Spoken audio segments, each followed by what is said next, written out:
All right. Well, welcome everybody. My name is Heather Peeler, and I'm the president and CEO of Act for Alexandria. And I'm just so glad to be here today with our two fabulous guest speakers. And welcome to the first ever Act Now Tuesday Talks.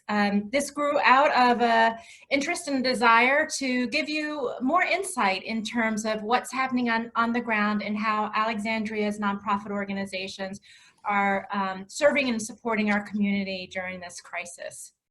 The Act Now COVID Response Fund is something that grew out of a partnership with the City of Alexandria just about a month or 2 months ago. And I'm sorry, I'm looking here to advance the slides. Okay, there we go. So yes, the Act Now COVID-19 Response Fund grew out of a partnership between Act for Alexandria and the City of Alexandria. To date, we've raised more than $800,000 from community members and very generous donors.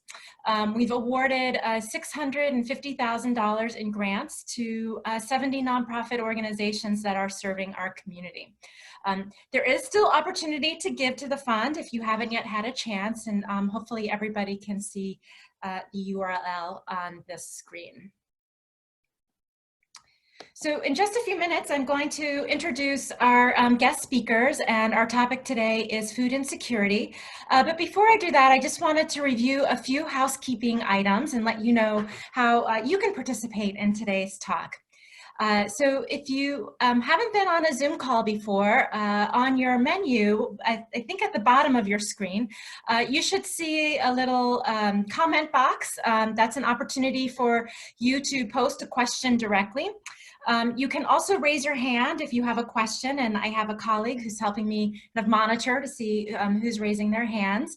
And then we are also broadcasting on Facebook Live, so you can also type a question into our Facebook page. It's the Act for Alexandria Facebook page. So lots of different ways for you to participate. We definitely want to hear your questions that you would have for our two guest speakers, Jennifer Ayers and Adriana Gomez Schellhaas. So with that, maybe I'm going to go ahead and introduce our guest speakers and stop our screen share so that you can see them.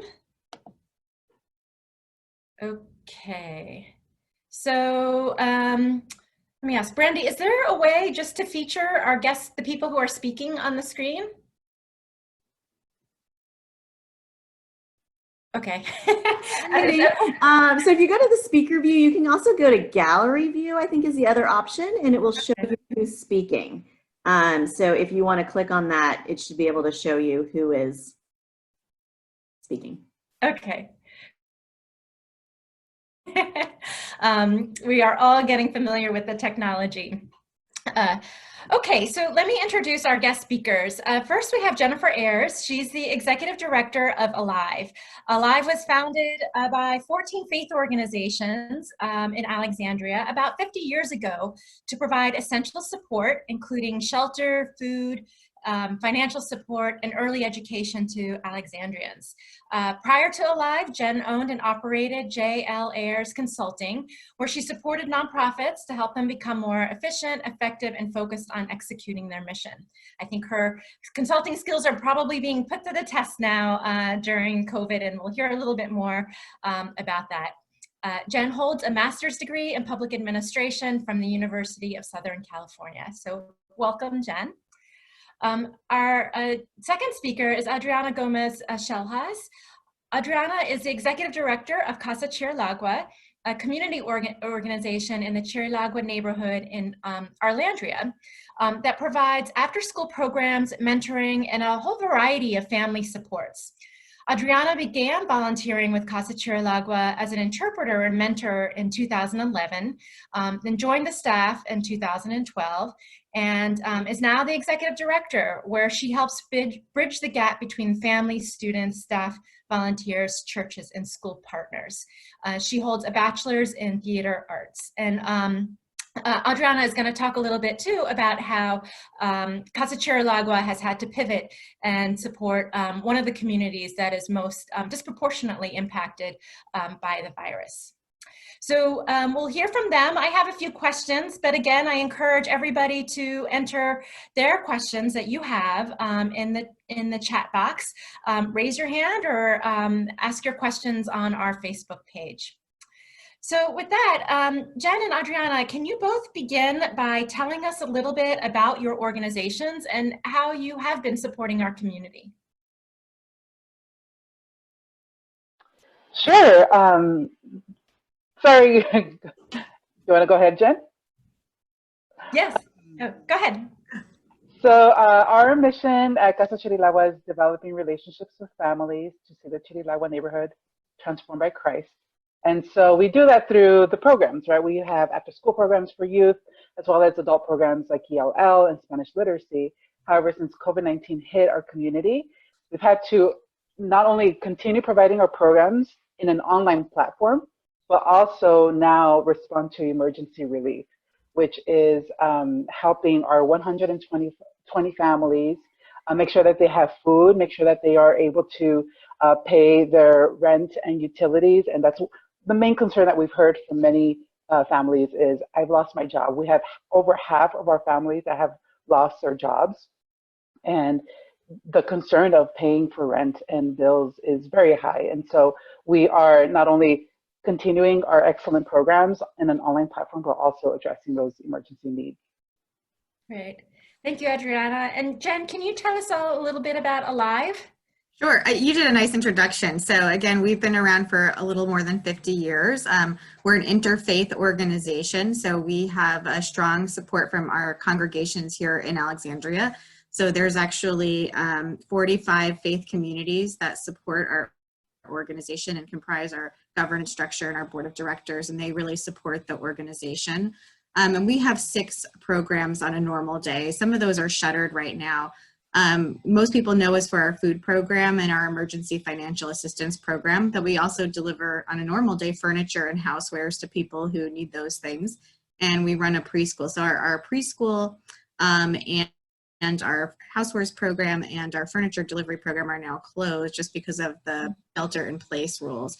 But we are super expanding our food program under COVID-19, and our emergency support has significantly increased in response to the needs of the community. So we've been doing basic and essential support for the community for a long time. I forgot, we have a transitional shelter. That's a very important thing that we do. And we're one of the oldest shelters in Alexandria and one of the few transitional shelters here in town. So that's allows women and family to stay in shelter for 2 years to get back on their feet and to learn life skills to keep going. So we've been around a long time, and I think people know maybe 1 or 2 programs, but they don't know the whole thing. So we've just been here a long time in providing a basic and essential support for the city. Great, thank you. And Jen, while you're talking, tell us a little bit about how you've been able to utilize the grant funding that you received from the Act Now COVID-19. Sure. Well, it's gone a few different ways. So, of course, for food, directly to purchase food. And that was one of the initial requests, was we just needed to get more food quickly into our warehouse. When COVID-19 first started, the supply chain was significantly impacted. So we could not get food into the city as fast as we could give it out. So that was our initial request, was for food, and that's where it went. We've also needed PPE to protect our volunteers, so masks, gloves, and wipes to keep things clean. And then we've also used it for laptops. We have a pretty small staff, but we still have towers, so we needed some technology. So we needed to make sure that our staff had laptops and access to work that they could do remotely. And then Alive House needed supplies because our residents have to shelter in place. They needed food in-house, as well as activities, toilet paper, things like that, that they could keep in the shelter that they could use every day. And the children that live there also needed Chromebooks. So those are just a few of the things that we've used them for. Oh, and truck rental. Because, doesn't sound too exciting, but because of the way we've had to pivot how we do food distribution to be contactless. We've had to really put more food onto trucks. We only have 2 trucks in our regular fleet, and they're small box trucks. So we've had to rent trucks whenever we do mass distributions to move that food. So we're taking food from a truck and putting it directly into someone's trunk.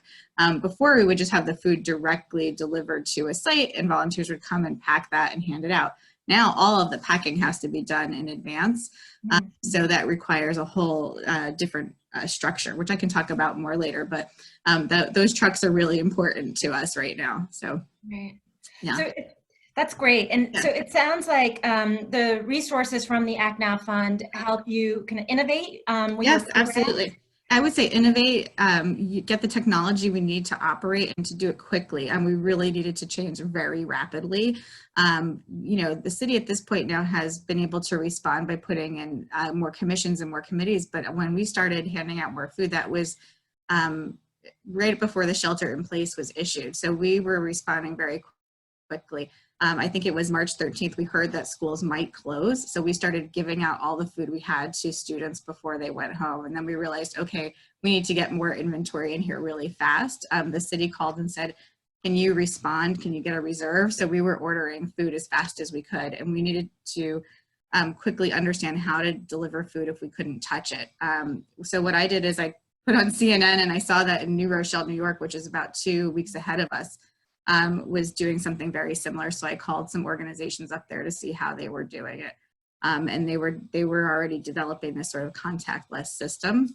They had some help from others, and that's what we've tried to do. So this was a really nice that the city recognized this, put this fund in place, and we were able to very rapidly get this done. So we moved quickly. Yeah. That's, I think, an amazing insight. I don't think most people realize that so much creative thinking and problem solving really needed to go into this rapid response for the community. Yeah, thank you. Thanks. Adriana, how about you? How has Casa Chirilagua used the donations and the funding that you received from the Act Now Fund? So like I said, we had to pivot, right? And hearing the needs of the community, as soon as COVID-19 hit, we started making calls to our 120 families, assessing their needs, seeing what they needed, praying with them, and trying to figure this out with them.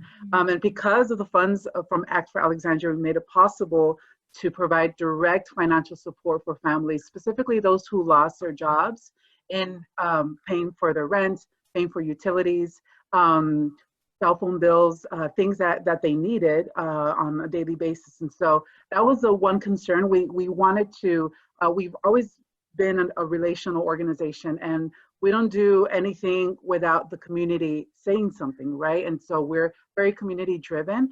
And that was the one need that we kept hearing from families is, how am I going to pay my bills? How am I going to pay my rent?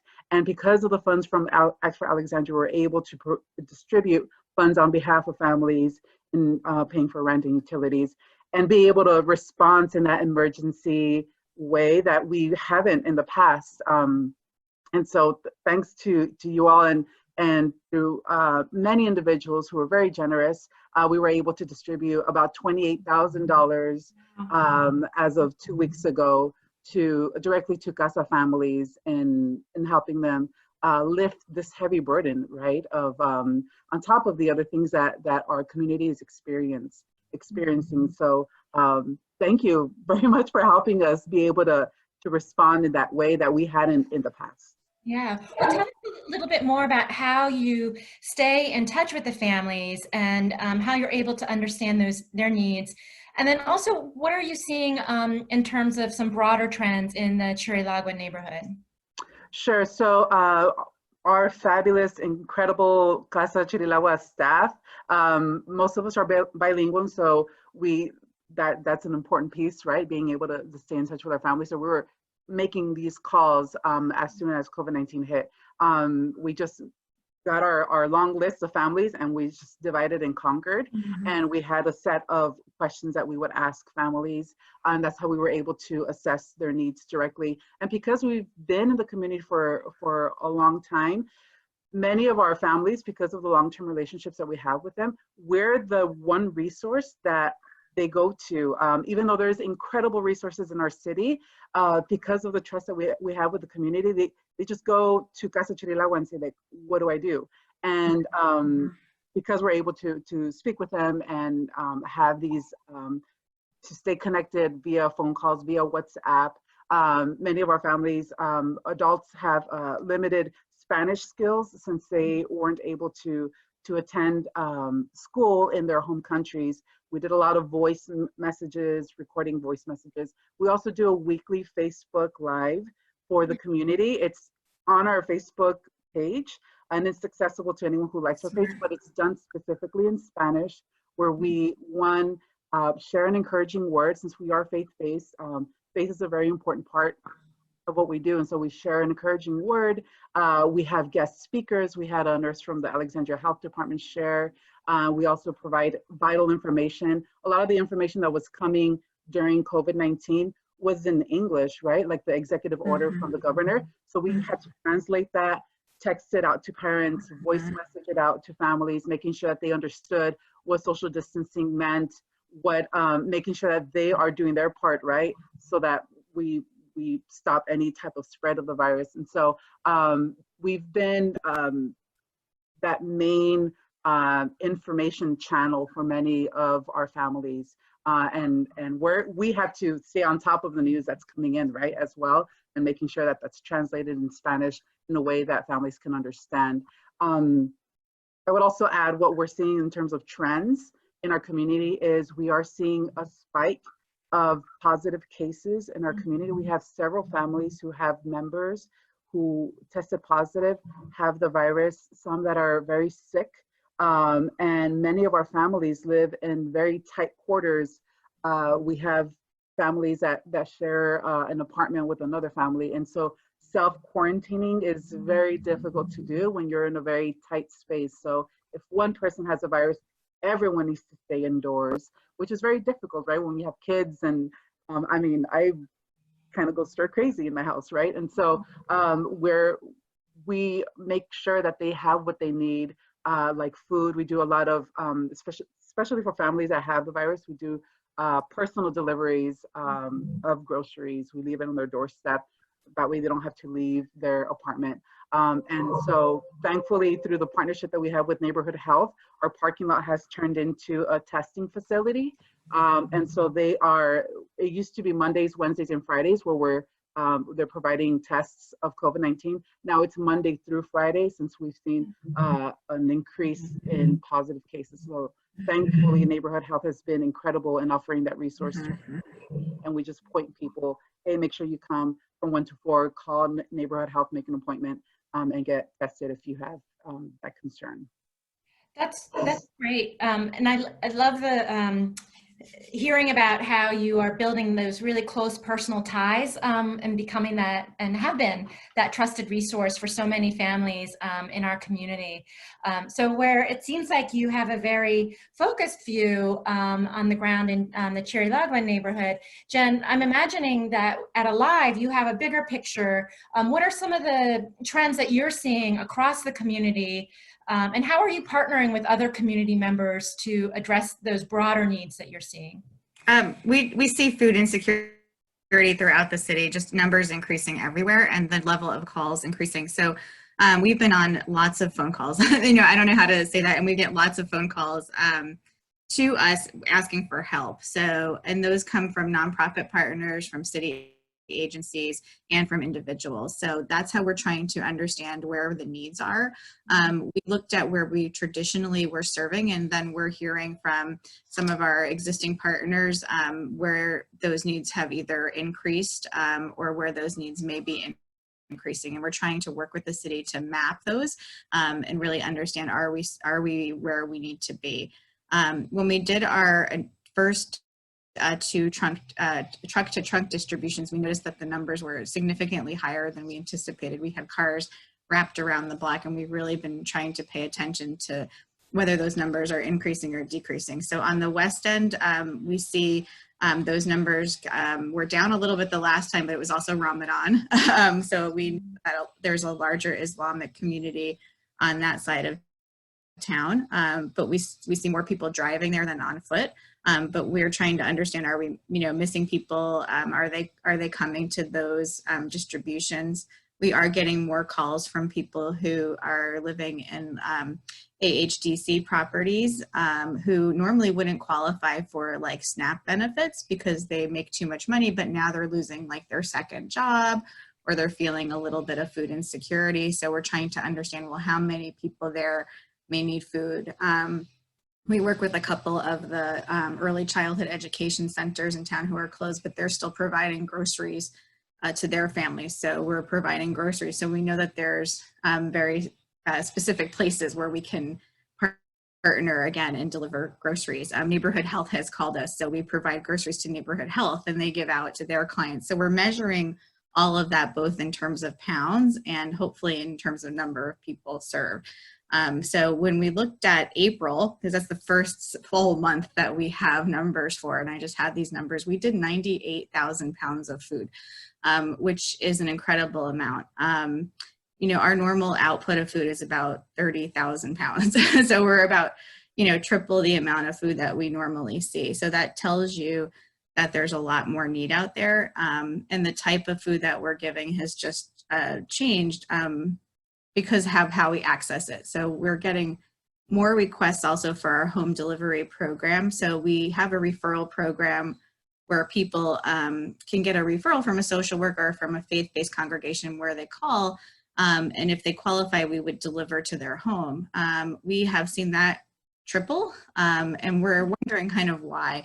Is it because people are afraid to leave home? Are they worried? What's the reason behind that? So we're really trying to work with some of those partners to understand.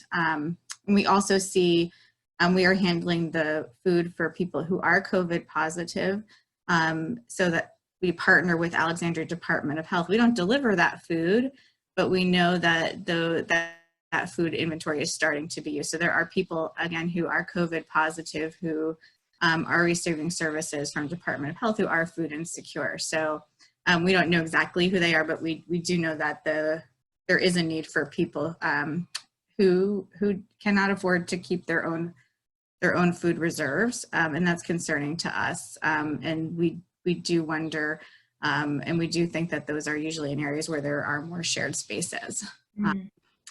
We've also had, people come through our line twice, like people are really looking for extra food. It's a serious problem. So we are really trying to get out as much as we possibly can. The increase. We're doing one mass monthly distribution, but what we're increasing are sort of the pop-up distributions. So we're starting to partner with other nonprofits to wrap around our services. So if we know something's happening in the community, we're trying to drop our grocery bags there as well. So there's you're involved in other groups. World Central Kitchen is doing meals in Arlandria with Casa Chirilagua. So we're trying to say, okay, you're there, let's give some groceries too. So we can try to get out more to people who need it. So it sounds like, Jen, the partnerships that you have, some have been longstanding. Some have, yeah. Some are relatively new as a result of COVID. And I think that speaks to the strength of our community and our nonprofit community in terms of people being able to partner with one another. And Adriana, you mentioned the partnership with Neighborhood Health, and Jen just mentioned World Central Kitchen. So can you also talk a little bit about how you're working with a variety of different partners to support the community during the crisis? Sure, absolutely. Because of the relationships we have with the community, we've been able to, like the World Central Kitchen partnership, they brought 1,000 meals that were gone in like 40 minutes. And we were able to help in spreading the word. Since we have those relationships, we're able to send texts and Facebook messages and all of that to get people there. And, I was receiving texts like, thank you, Casa Chirilagua, for those delicious tacos. They look so good. And so we've been able to be that channel for many of our partners like Neighborhood Health, World Central Kitchen, for Alive. But also our church partners have played an incredible role. We've had Grace Community Church, they have a contact with Chick-fil-A sandwiches. So actually today we're doing, I think this is our 4th Chick-fil-A sandwich distribution that we've done. and it's about 200 sandwiches that we distribute to the community. We also have, I mean, our church partners have been incredible. There was one Saturday, it was like the Saturday before Spring to Action, where I had a mother call me who was desperate. She had the virus, very sick. I could just hear it over the phone. And she said, I don't have any food. My children need this, and this, you know, essential materials. And so I sent out a text to some of our you know, friends, church partners, and our church partner, Grace Community Church. Within 2 hours, they had their congregants just deliver food, everything that this family needed in just a couple of hours, which is incredible to see what she needed. I called her and I said, hey, you know, all the stuff is at your door. Can you see it? And she's like, oh my gosh, she started crying. We were praying together. It was just incredible. And that's the type of collaboration that we've seen, where churches are just, how do we help? I've been invited to virtual Sunday services where churches are asking, you know, we can send volunteers, we can send financial support. And we've seen that in incredible ways. And we're just so thankful for our church partners, and as well as a city being so incredible, making sure that we have the information that we need to share to the community. The Alexandria Health Department, they'll send me, you know, whatever information, like, can you share this to your Facebook Live face, which is Krishna Leva through ACPS. She says, hey, this is information that we share to the family. So it's just been incredible to see the collaboration.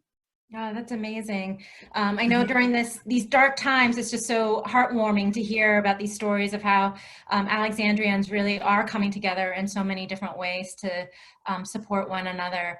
Well, let me pause and see if we have any questions from Facebook Live or from the chat, or if anybody has raised their hand to ask a question. So I'm looking at Brandy to see if there any questions, and if you don't have a question yet, please feel free to think of one and type it into the chat. Any questions? I don't see anything yet, and then it doesn't look like we have anything from Facebook Live yet, but we'll be monitoring and we'll chime in if there is one. But if people have questions, either put it there, or you can even undo your microphone and ask the question in person. Thank you. Thank you. So I'm curious, Jen and Adriana, how, with the social distancing, that has required all of us to think differently about how our organizations are structured. And so I'm curious to hear how you've had to make some adjustments. Now, I know, Jen, you mentioned the, needing to to rent the trucks to create this new truck to trunk system. Yeah. But can you share a little bit about how you've had to make some adjustments in real time in light of social distancing requirements? Yeah, it's been a lot of change. So one of the biggest factors is just how we receive and how we handle food.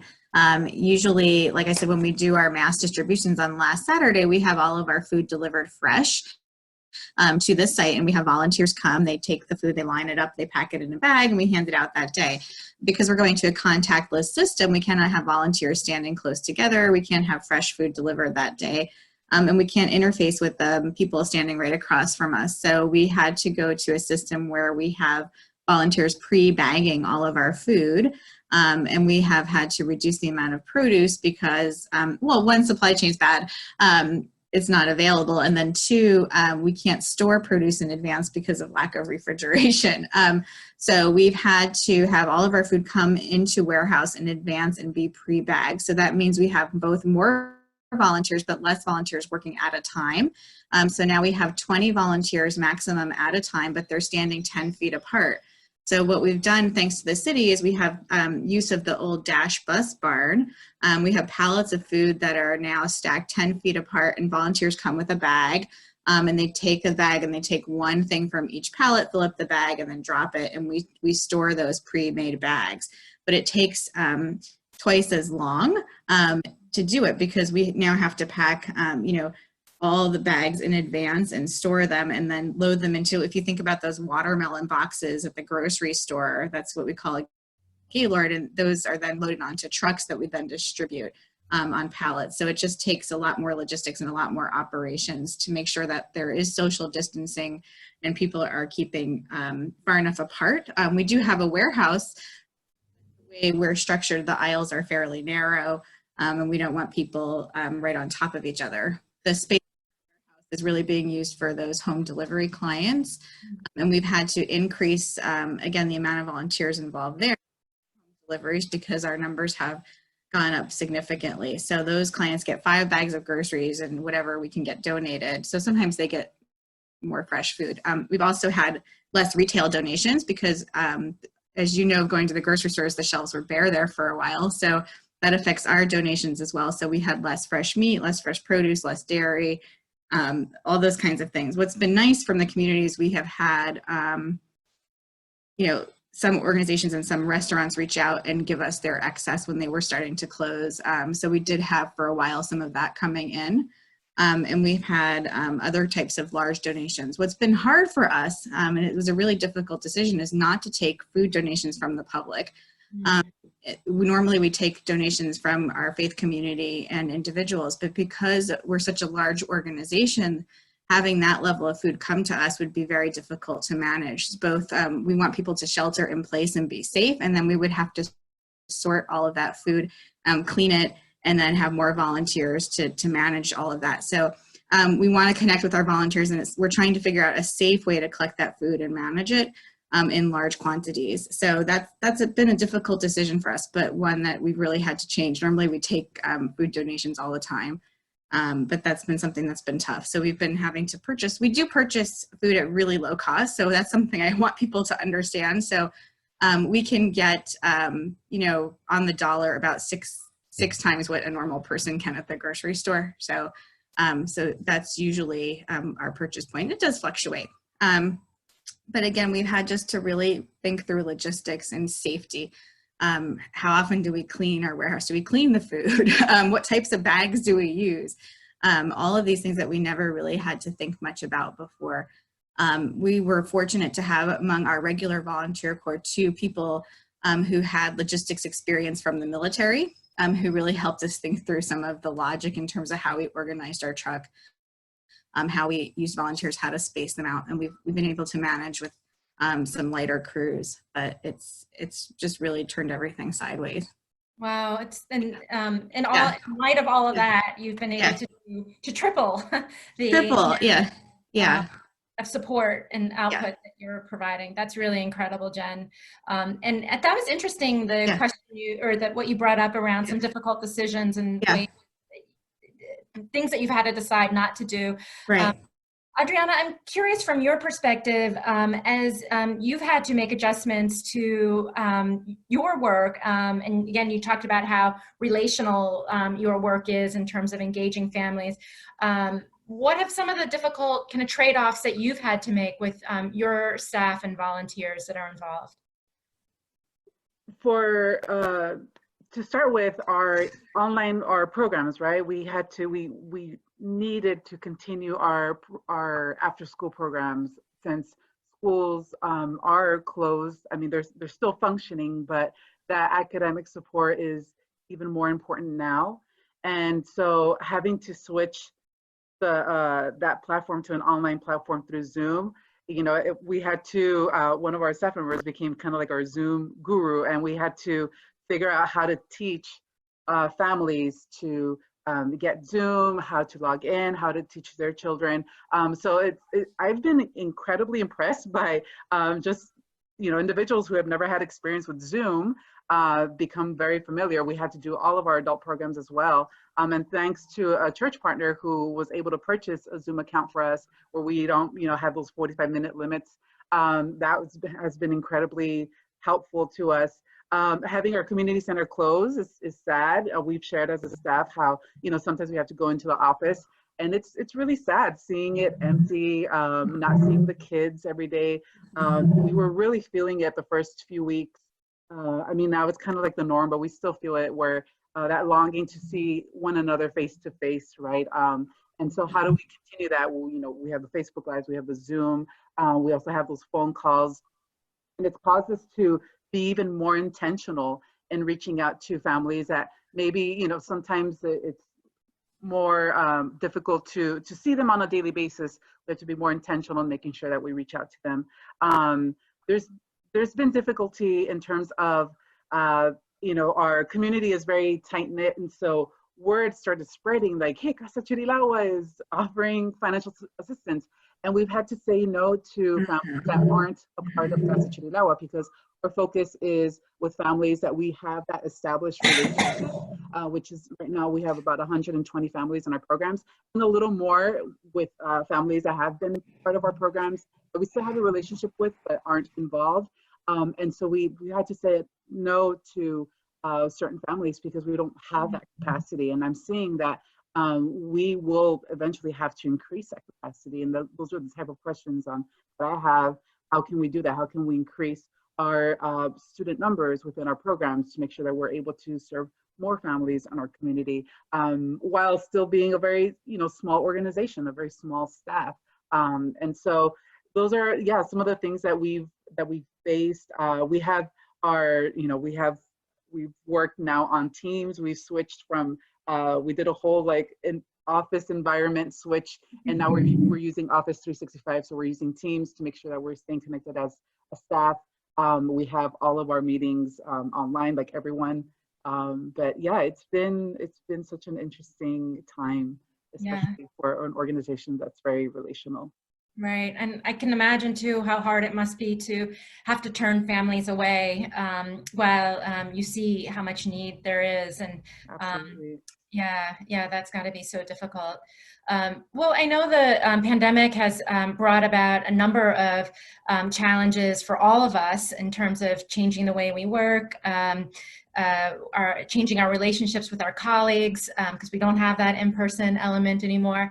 And so as we begin to kind of wrap up our conversation here, I was hoping that Adriana, you and Jen could share maybe just a personal story or a challenge about how the pandemic has had an effect on you personally as a leader. Oh, well, having toddler twins in the house, and trying to be home and try to work, right? It's not really working from home. It's that we're home trying to work because my husband's also trying to work. That's been very challenging. Sadly, our babysitter, we were traveling to Texas to visit family for their first birthday. And it was right before everything shut down, essentially. And so our babysitter also traveled to El Salvador. And sadly, she's been stuck there this whole time.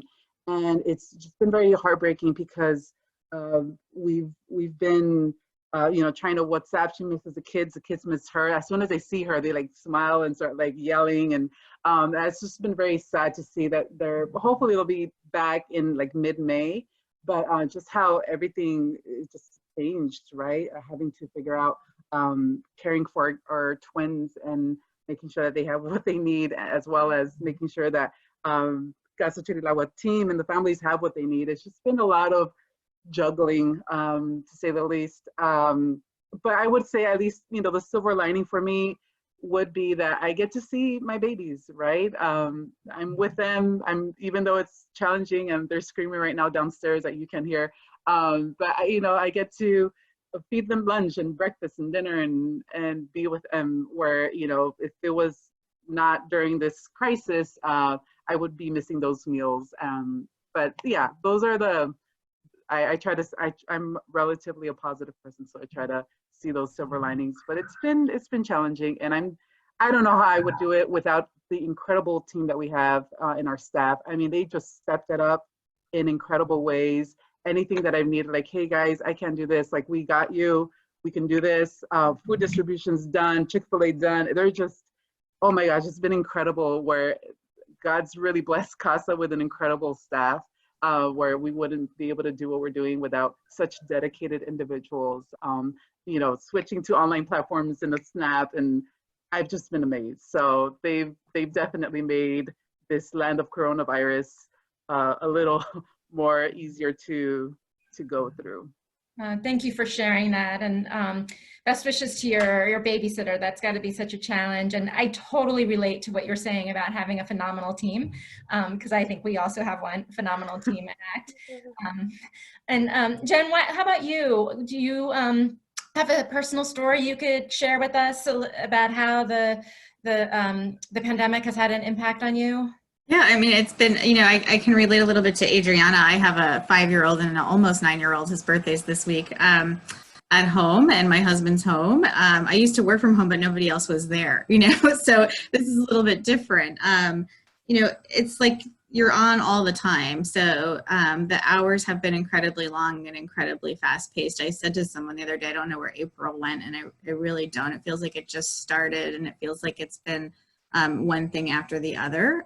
So for a person like me, I think, who likes to process things and think through things, it's been a lot of very quick decision making, and a lot of just, we have to do this, we have to do it now. I feel really glad that I've had a lot of experience in nonprofits and just a lot of good knowledge to draw on, but it's all new. And I have to remind myself, we've never done this before. I was on the phone with my board president recently, and he had a little laugh because we're like, how's your first pandemic going?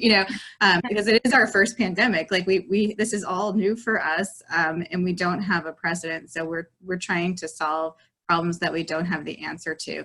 And I think that that's something I just have to keep in the back of my mind, because it's easy to sort of get a little bit overwhelmed. I'm glad I came into an organization. I'm fairly new at Alive. I don't know if a lot of people know that. I started in August, so there's still the things that I have that I was thinking of working on and changing slowly that still are there.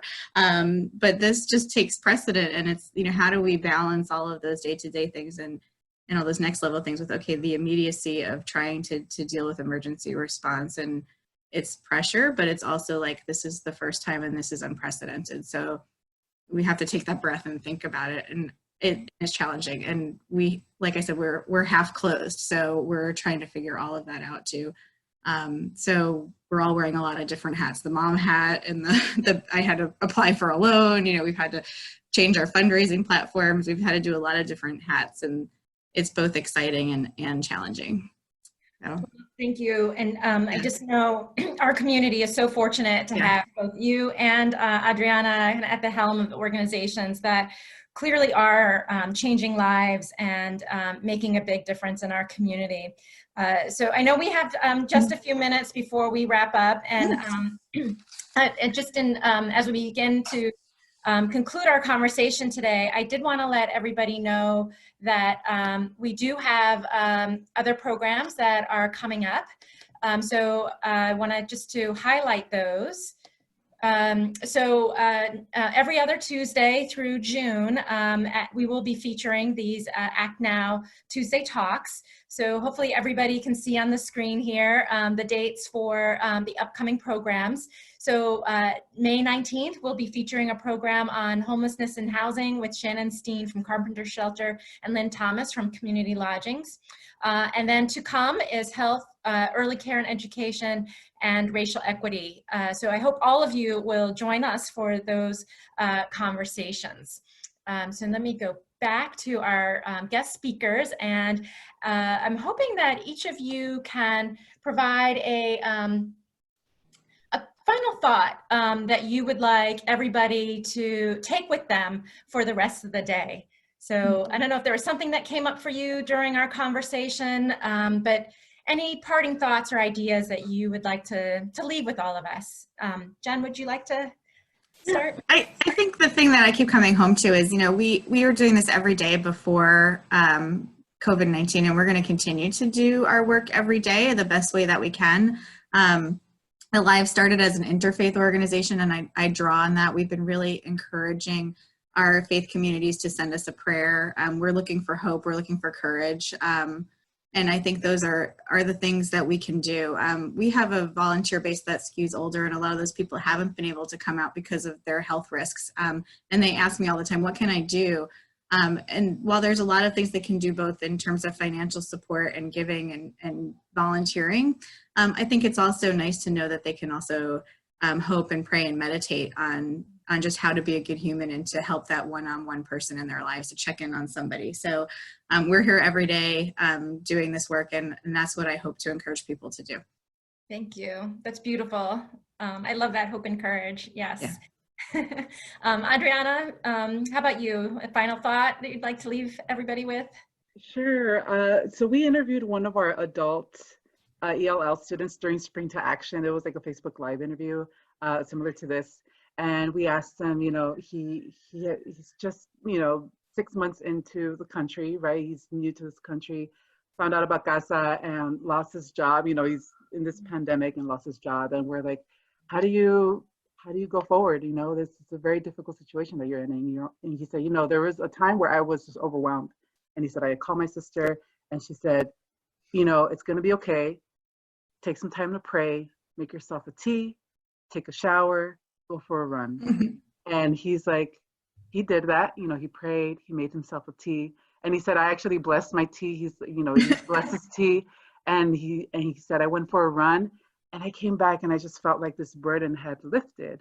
And he just reminded me the importance of self-care. And I'm so glad he shared that to our wide Casa community. And, it's a very difficult time, but, let's take care of ourselves, but also cherish the things that we have, right? Cherish our relationships, our family, and being grateful for what we have. It's a very, there's individuals that are going through really difficult times, but I've been amazed by the resilience and the faith of our families in our community, where they just teach me so much on being fully reliant on God and say, like, we're going to get through this. We've been through harder things, and that hasn't changed our faith. And so, I just leave you with that, where faith is a very important thing right now, and especially during a pandemic, but also self-care, right? Self-care is important, and being grateful for what you have, family, your home, food, right? So yeah, just a few things I wanted to share. Thank you. Thank you both so much for those beautiful concluding thoughts. Definitely gave me a bit of inspiration for the rest of my day and the rest of my week at ACT. So we are just so fortunate at ACT to be able to partner with both of you and all the other community leaders who, again, are doing so much for Alexandrians at this time. So this concludes our program today, and join us in 2 weeks on May 19th for a conversation about homelessness and housing. And I hope everybody enjoys the rest of their day. Thank you. Great. Thank you. Bye. Thank you.